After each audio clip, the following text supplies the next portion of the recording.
नमस्कार साथियों। ज्ञान 360 के लेक्चर नंबर 77 में आपका हार्दिक अभिनंदन। साथियों, मेरा आज का विषय है सोनार। कल मैंने रडार की बात करी थी और आज जो मेरा विषय है वो सोनार है।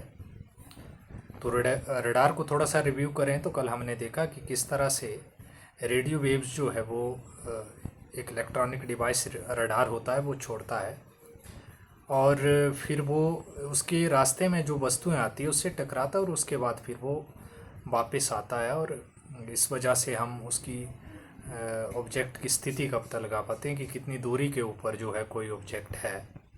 तो कल हमने चर्चा करी थी। सोनार जो है वो सेम रडार की तरह ही काम करता है, लेकिन वो उसका जो फुल फॉर्म होता है सोनार का वो साउंड नेविगेशन एंड रेंजिंग होता है।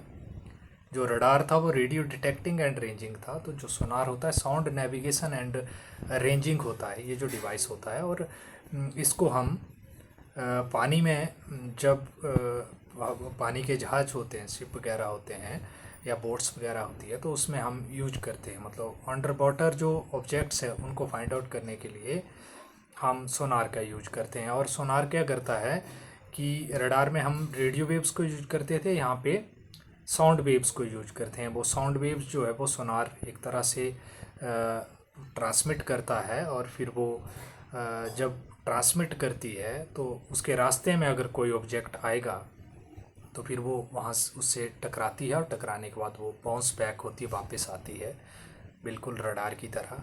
लेकिन यहाँ पे वो साउंड वेव होती है रेडियो वेव की जगह। और फिर जब वो वापस पहुँचती है एज ए इको, तो फिर वो बताता है कि वो टाइम पीरियड कितना लगा, कितना उसमें डिस्टेंस था, वो सारा बताता है।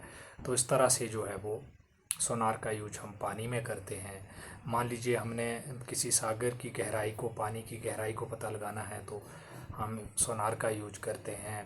जो फिशर मैन होते हैं, मछुआरे होते हैं, उन्होंने अगर अब टेक्निक्स हैं उनके पास तो वो उन सोनार का यूज करके पता लगाते हैं कि भाई हाँ कितनी दूरी के ऊपर जो है वो फिशेस वगैरह है या नहीं है। तो ये इसका पर्पज है।